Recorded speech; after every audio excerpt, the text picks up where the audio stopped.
Este é o programa A Boa Reforma, é o episódio 3. E hoje nós vamos falar sobre um dos maiores dilemas da própria teologia reformada, ou aquilo que é considerado por muitos como um dilema. O que é mais importante para a teologia reformada? A mente ou o coração? As emoções ou a razão? O nosso assunto hoje é piedade reformada. Será que para a piedade reformada, será que existe uma piedade reformada? Essa seria a primeira pergunta. Para muitas pessoas, a teologia reformada é seca, é árida, é a busca por conhecimento, apenas por intelectualidade. Mas será que isso é verdade? Será que isso está de acordo com a herança histórica da teologia reformada, da fé reformada?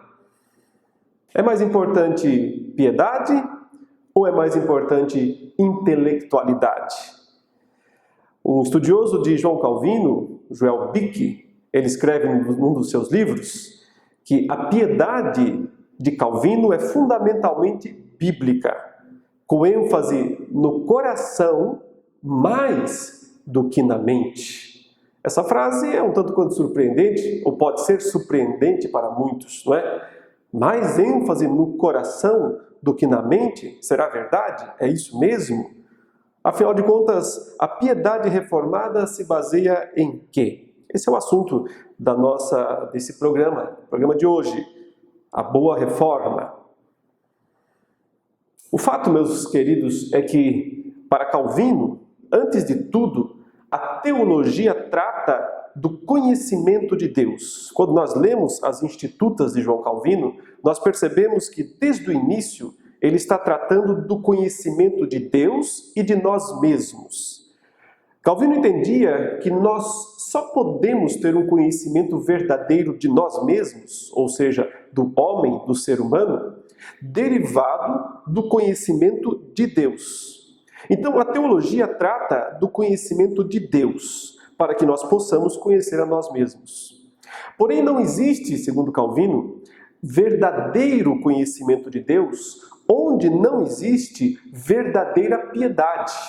Porque todo o conhecimento de Deus, de acordo com Calvino, tem que conduzir a uma prática, a uma vida piedosa. No Catecismo de Calvino, escrito em 1538, ele escreveu o seguinte: a verdadeira piedade consiste em um sincero sentimento. Olha que termo interessante, não é? Sentimento, um sincero sentimento que ama a Deus como Pai, enquanto o teme e o reverencia como Senhor. Abraça a sua justiça e teme ofendê-lo mais do que a morte. Interessante esses contrastes, você não acha?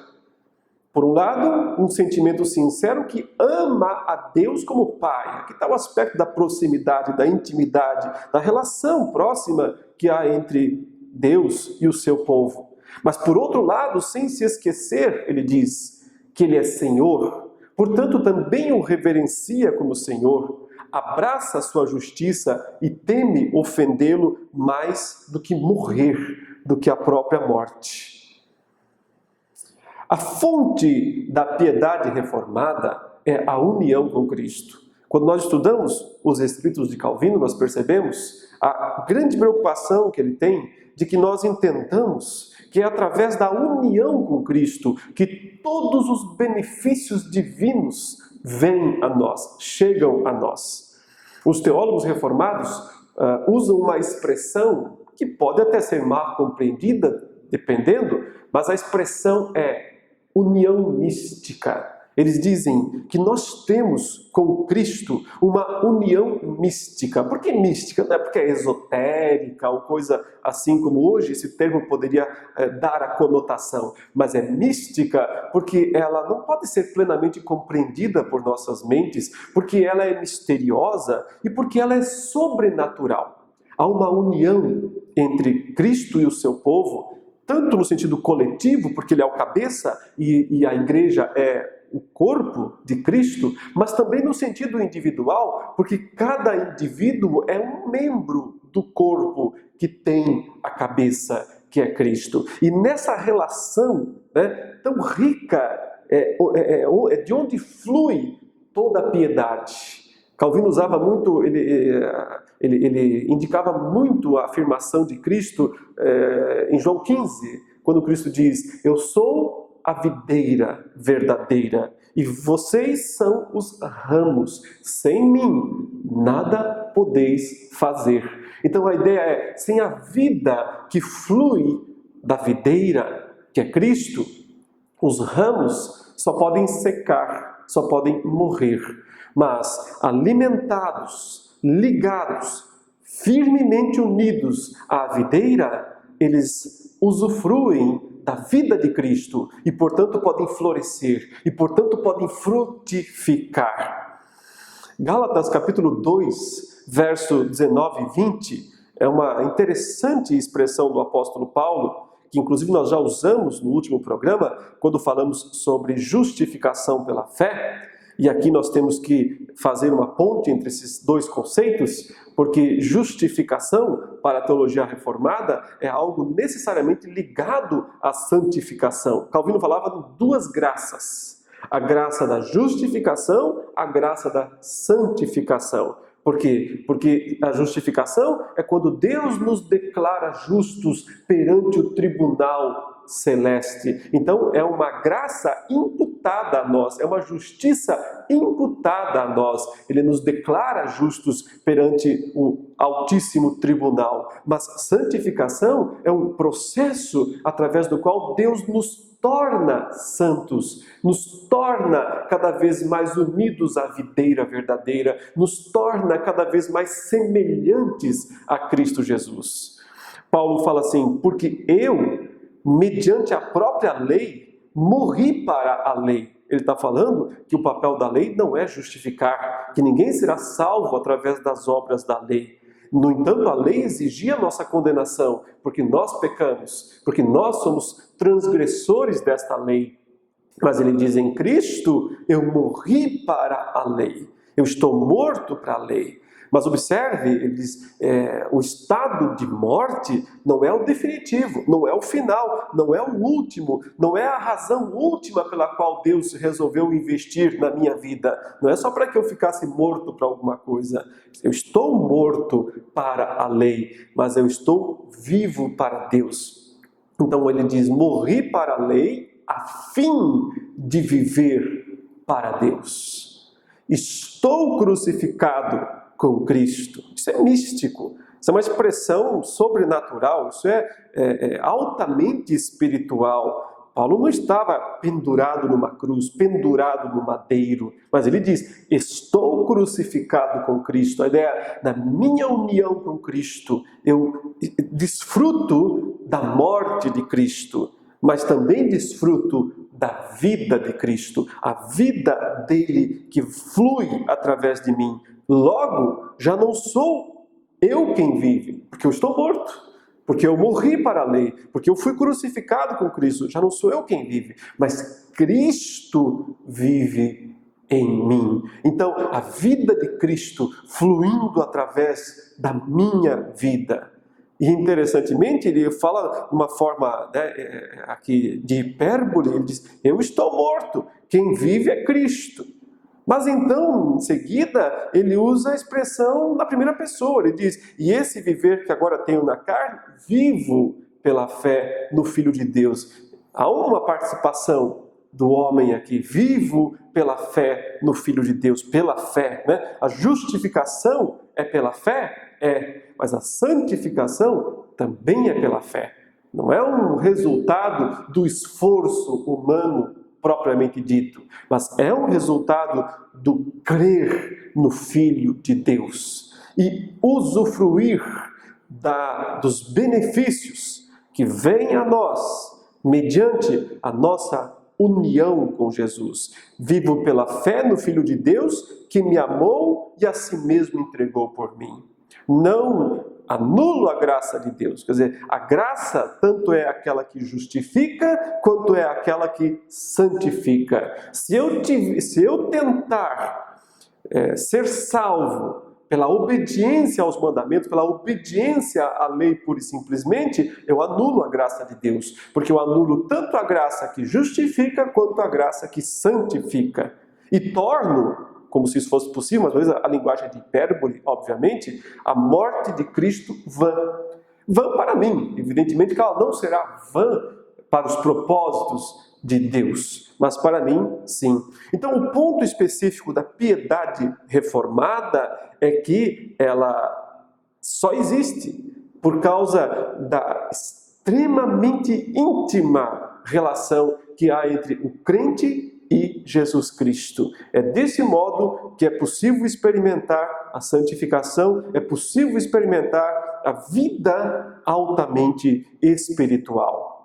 Agora eu trago algumas citações aqui de Calvino para ver que é esse o entendimento exato, da fé reformada. Ele diz que é aquela união da cabeça com os membros, aquela habitação de Cristo em nossos corações, em suma, e aí está o termo, aquela união mística, são tidas por nós no mais elevado grau de importância, de modo que Cristo, uma vez se tornando nosso, nos faz participantes com Ele nos dons com que nos dotou. A união mística, portanto, é o instrumento de todos os benefícios celestes, divinos, para a nossa vida. Mas uma linguagem aqui de Calvino é tão interessante, ele diz, de modo que Cristo, uma vez se tornando nosso, Ele é nosso, que é nossa cabeça.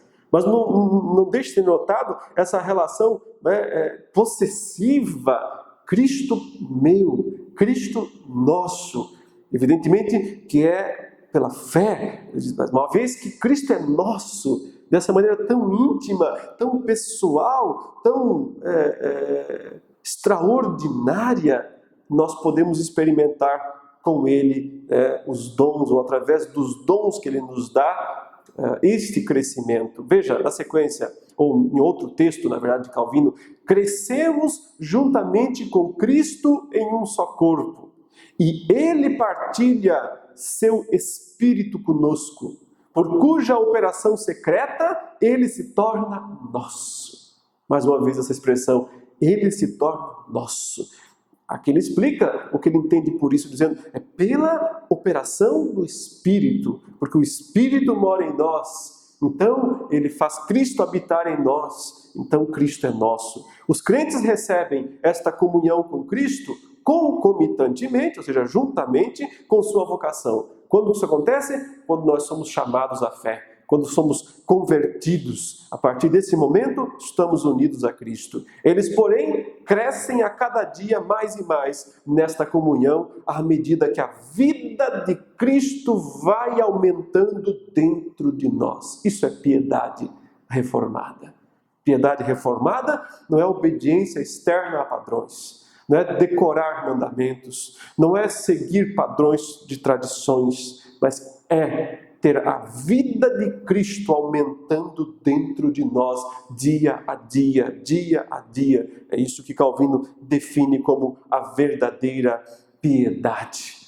Muitos não entendem mesmo essas coisas, não compreendem, pensam que os reformados sempre foram teólogos áridos, racionalistas, preocupados só com a letra, como muitos dizem, sem a preocupação com a vida. Eu trago aqui um relato de um dos momentos históricos mais importantes da fé reformada.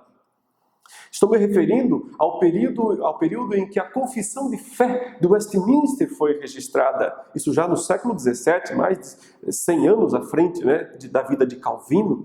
E há, então, a reunião dos maiores teólogos daqueles dias para comporem, para fazerem uma confissão de fé. Essa reunião tomou vários anos. E a partir dela surgiram os documentos que ficaram conhecidos como os símbolos de Westminster. Entre eles, a Confissão de Fé do Westminster, o Breve Catecismo e o Catecismo Maior, além também de outros documentos que falavam sobre liturgia e forma de governo. Mas eu tenho um relato aqui histórico de uma das noites comuns, né? Entre centenas de noites que eles tinham para se reunir, para discutir os assuntos, para estudar a Escritura, fazer interpretação, exegese da Escritura, interpretação, e desta maneira registrar, né, definir aqueles grandes temas teológicos. Robert Bailey foi um dos representantes escoceses que esteve presente lá naquelas reuniões, descreveu um dos dias de jejum e oração. E ele descreve assim: depois que o Dr. Twice deu início com uma breve oração, o Sr. Marshall orou longamente por 2 horas, confessando muito piedosamente os pecados dos membros da Assembleia. Depois disso, o Sr. Aerosmith pregou por 1 hora, e então foi cantado um salmo. Em seguida, o Sr. Vines orou por quase 2 horas. O Sr. Palmer pregou por 1 hora, e o Sr. Seaman pregou por quase 2 horas. Em seguida, ou melhor, ele orou, né, por quase 2 horas. Em seguida foi cantado um salmo. Depois disso, o Sr. Henderson os levou a uma breve e suave reflexão sobre as faltas confessadas e outras faltas vistas na Assembleia para serem corrigidas. O Dr. Twice encerrou com uma breve oração e bênção. Deus estava presente de modo tão claro nesse exercício devocional que nós certamente esperamos uma bênção tanto sobre os assuntos da Assembleia quanto sobre todo o reino. Esse culto demorou, né? Não foi uma coisa rápida. Várias horas orando, várias horas confessando o pecado. Uma das marcas da piedade puritana, aqui nós já estamos dentro do puritanismo, né? O século XVII já está no auge do puritanismo, que é um desenvolvimento, de certa forma, do calvinismo genebrino, lá de João Calvino, um século depois, na Inglaterra, compondo a Confissão de Fé do Westminster. Então aqui é o auge mesmo do puritanismo, mas uma das principais características do puritanismo era autoanálise, confessar pecado, confessar o próprio pecado, né?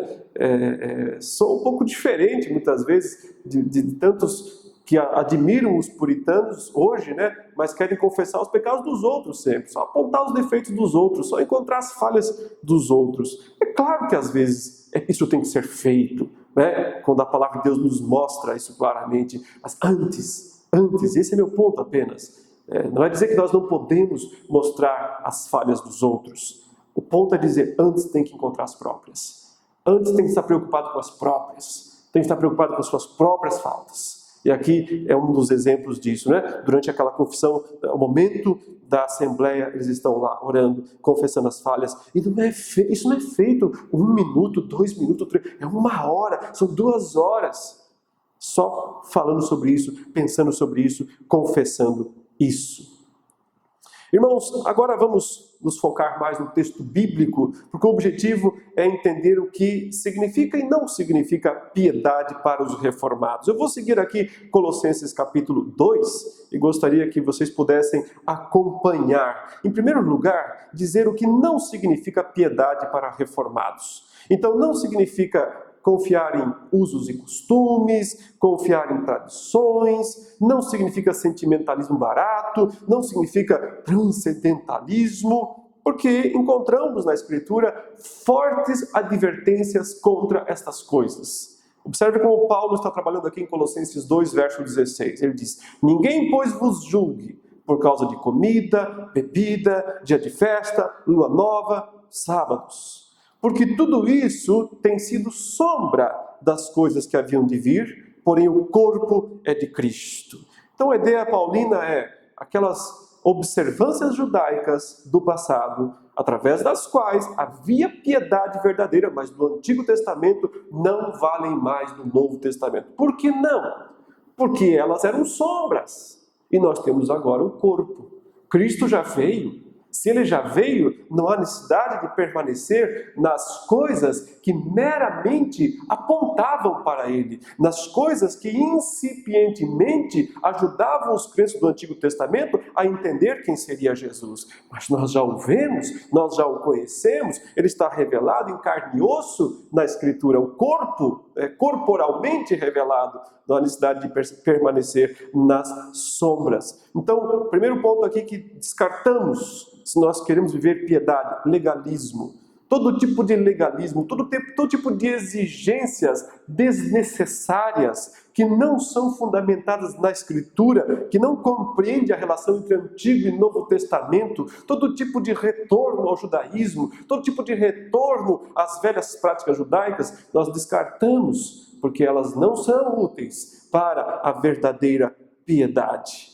Em segundo lugar, nós descartamos também, porque Paulo aqui diz, todo excesso de espiritualismo, de transcendentalismo, de misticismo, deixamos de lado. Verso 18, ninguém se faça árbitro contra vós outros, pretextando humildade, culto dos anjos, baseando-se em visões, enfatuado, sem motivo algum na sua mente carnal, e não retendo a cabeça. Sempre essa ideia de corpo, né? É da cabeça que flui a piedade para o corpo, da qual todo o corpo, suprido e bem vinculado por suas juntas e ligamentos, cresce o crescimento que procede de Deus.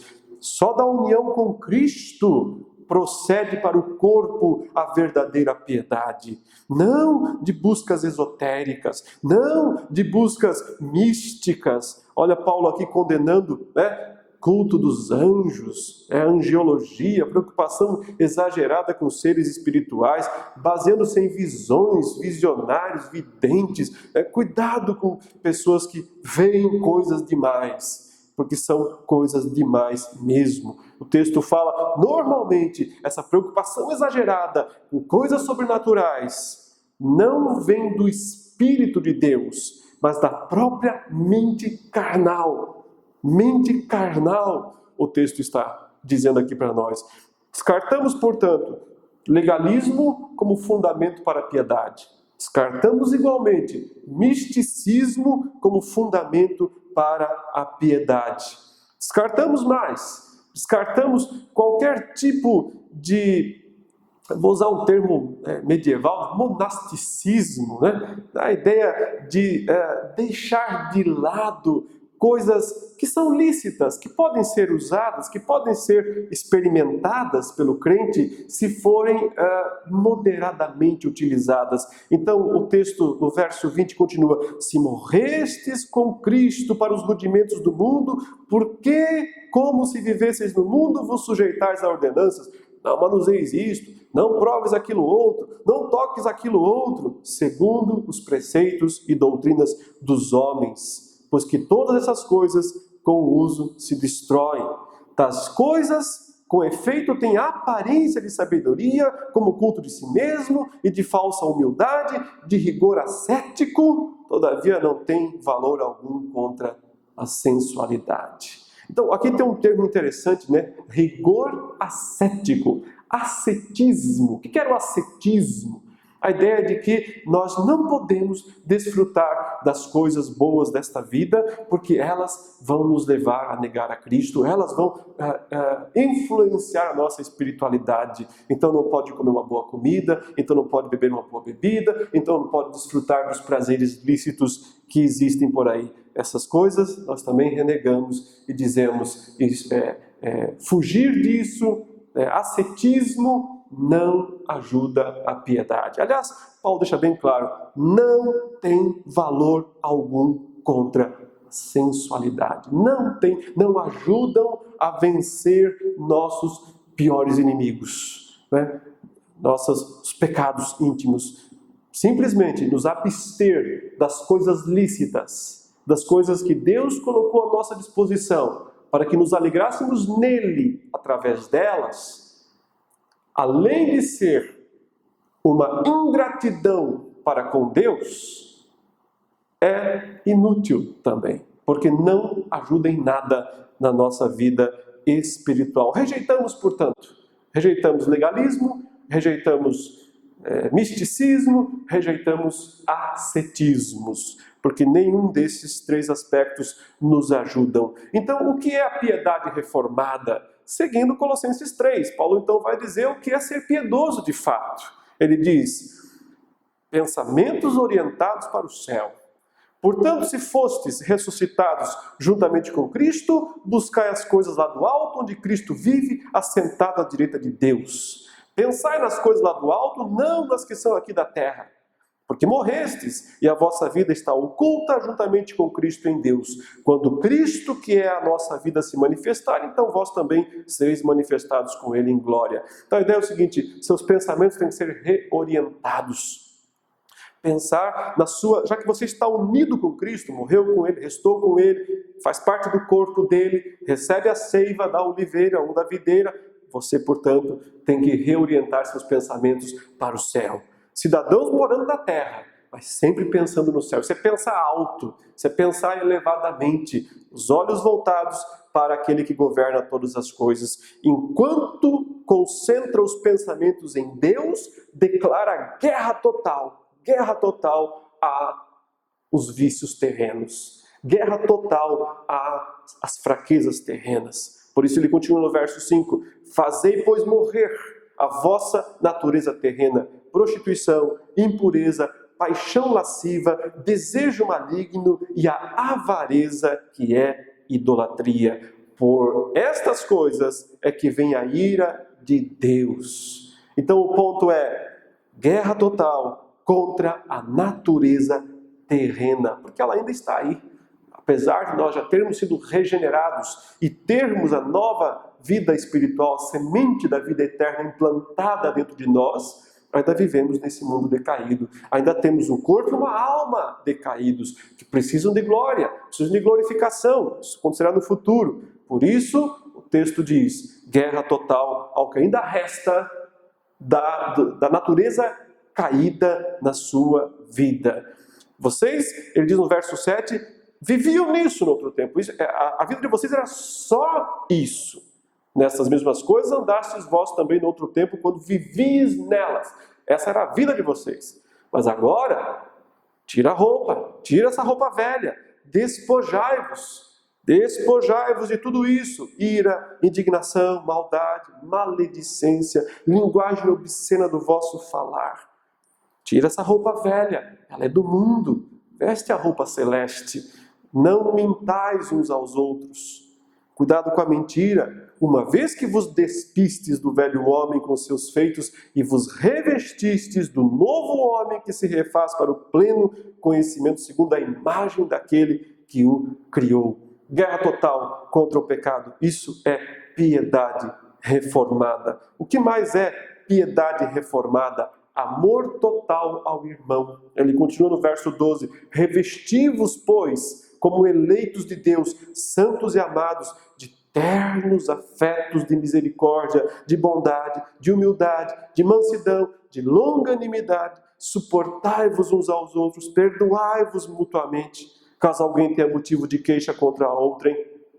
Assim como o Senhor vos perdoou, assim também perdoai vós. Acima de tudo isso, porém, esteja o amor, que é o vínculo da perfeição, que une o corpo, que não deixa os membros soltos. Tem uma cabeça, mas os membros também têm que estar unidos. Seja a paz de Cristo o árbitro em vosso coração, a qual também fostes chamados em um só corpo, e sede agradecidos. Amor total ao irmão, portanto. Isso é a essência da piedade reformada. Olha o que é o árbitro aqui, né? Árbitro é quem apita, que tem a palavra final. O sentido é que a palavra final é da paz. Tanta gente que só busca disputa, só quer discussão, só quer briga, né? Isso está muito longe da verdadeira piedade bíblica e reformada. O alvo último é a paz. O alvo último, quem tem a palavra final, é a paz no nosso coração. Fomos chamados num só corpo. Como é que Cristo pode se agradar de olhar para o seu corpo e ver tanta briga, tanta discussão, tanta disputa?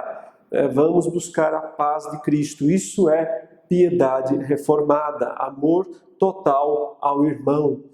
Mas ele continua, adoração comunitária e fervorosa. Verso 16, habite ricamente em vós a palavra de Cristo, instruí-vos e aconselhai-vos mutuamente em toda a sabedoria, louvando a Deus com salmos e hinos e cânticos espirituais, com gratidão em vosso coração. E tudo o que fizerdes, seja em palavra, seja em ação, fazei-o em nome do Senhor Jesus, dando por ele graças a Deus Pai.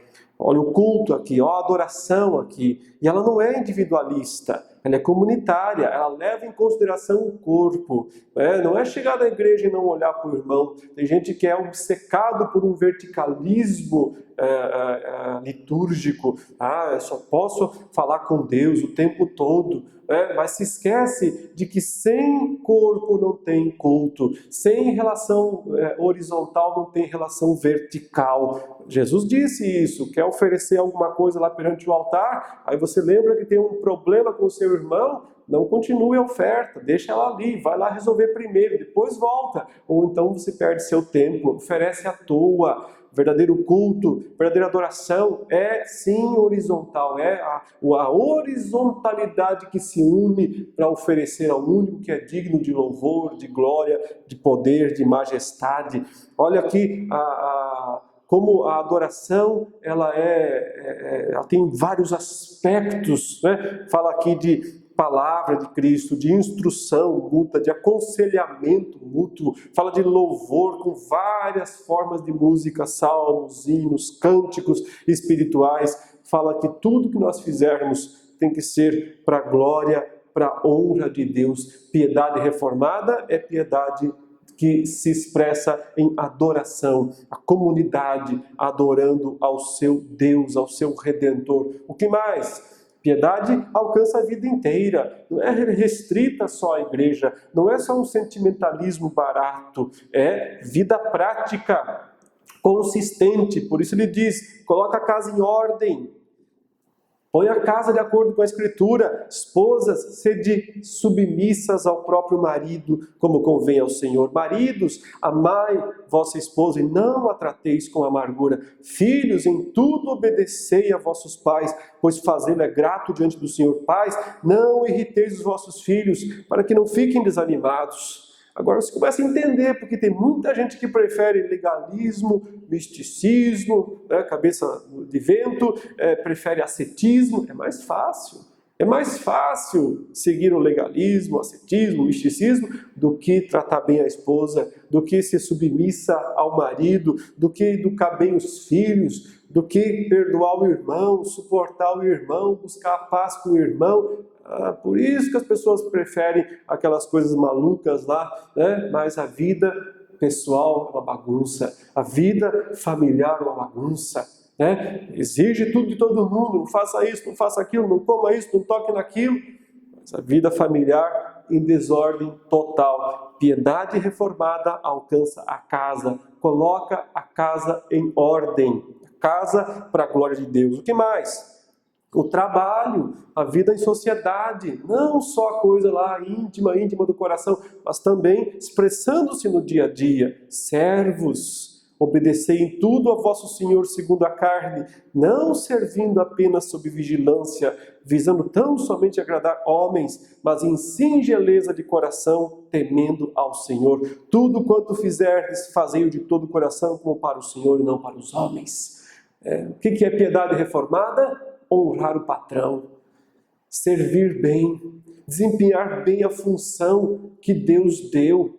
Mas eu ganho pouco. Não é por causa do salário, é porque é para a glória de Deus. Mas o meu patrão não me reconhece. Não é para ele, é para o Senhor. O texto diz, fazer isso como se fosse para o Senhor. Então, piedade reformada envolve trabalho, lazer, sociedade, todas as áreas, arte, cultura, economia, política, sempre o crente tem que estar lá, vivendo para a glória de Deus. Patrão, ele diz lá no capítulo 4, verso 1, senhores, tratai os servos com justiça e com equidade. No começo lá da igreja não tinha tantos senhores, a maioria dos crentes eram das classes mais humildes, mas aos poucos foram surgindo alguns mais ricos, cônsules romanos, procônsules romanos, pessoas importantes, até parentes do imperador, daqui a pouco eram crentes lá no final do primeiro século, né?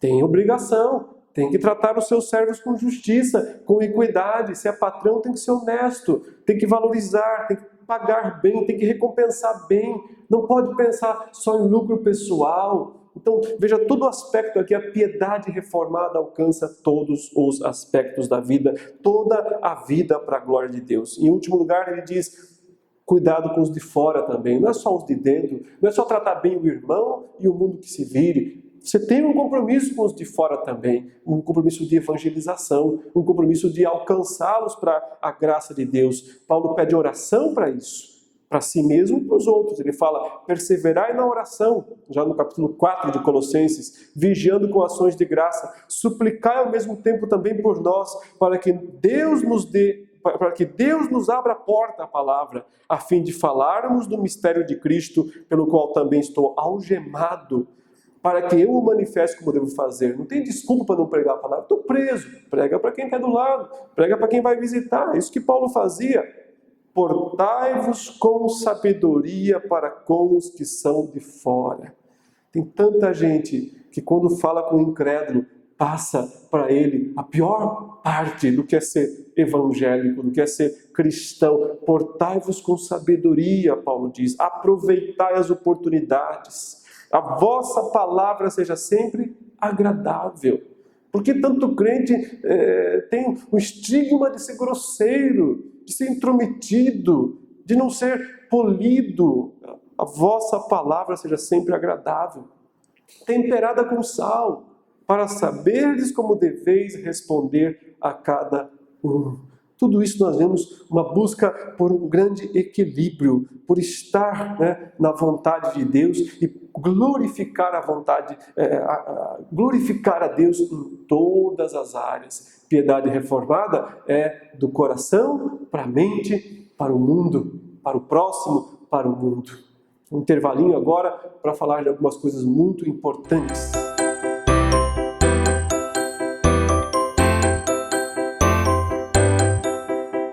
Eu quero mencionar, eu sempre falo do Instituto Reformado, mas hoje eu quero falar de duas outras coisas. Eu quero apresentar a vocês esse livro do Joel Bick, Espiritualidade Reformada. Se você tem alguma dúvida de que a teologia reformada é piedade, é espiritualidade, leia esse livro. Uma teologia prática para a devoção a Deus. Aqui ele conta a vida, narra a vida de muitos reformados, desde Calvino, os puritanos, de várias nações, não só os puritanos ingleses, mas de várias nações que demonstraram na sua vida prática o que significa ser piedoso. Então, um livro muito importante da editora Fiel.